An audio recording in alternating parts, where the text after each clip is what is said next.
So this is a sampling unit. This horse has been selected for testing by the stewards. The stewards will normally either test a horse that's performed unusually, for example a beaten favourite, or a horse that's performed better than expected. And if neither of those apply, then we'll often test the winner. When the horse is selected by the stewards, that we get the right horse at the unit. So the horse is escorted from the parade ring, but then the horse is also scanned with what's called a grabber, which basically identifies the horse by its microchip, so that we know we've got the right horse in the right place. First priority is to get the horse cooled down. So the horse is cooled down until they're comfortable and walked around by the unit. And then once they're nice and calm, we take them into the unit itself. We've got two boxes depending on the horse's preference. So there's a paper box and a shavings box, both of which have a nice deep bed to encourage the horse to pee, because we need a urine sample ideally. If the horse is a little bit shy, I'm here also to be able to take a blood sample if necessary.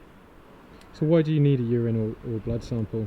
It's the best matrix to be able to test for any prohibited substances in the horse's system. So we're mostly interested in testing because for two reasons really. The first is to maintain integrity. So obviously that's important for the participants in the sport to have a level playing field, but also for the betting public it's important that everything's fair. And then the second most important reason that I'm interested in is horse welfare, because it's important that horses aren't running with substances affecting them that might have, for example, a pain relieving property, because if this was to be the case, then an injury might be masked by the substance, and then the horse may become seriously injured during the race. So it's important that they run with nothing in their system at all. So what happens now? That horse stays in there pretty much until it pees, or you have to take a blood sample, and then when do the samples get turned around and checked?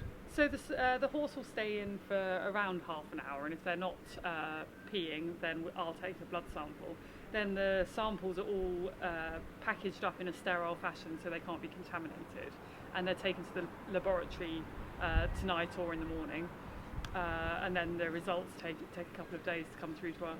We take 2 samples per horse, and the reason for that is that if the sample A tests positive, we'll then go to sample B to make sure it's a real result and not a false positive. And then if both are positive, then it's referred to our disciplinary panel, and the horse is investigated to understand where that substance has come from.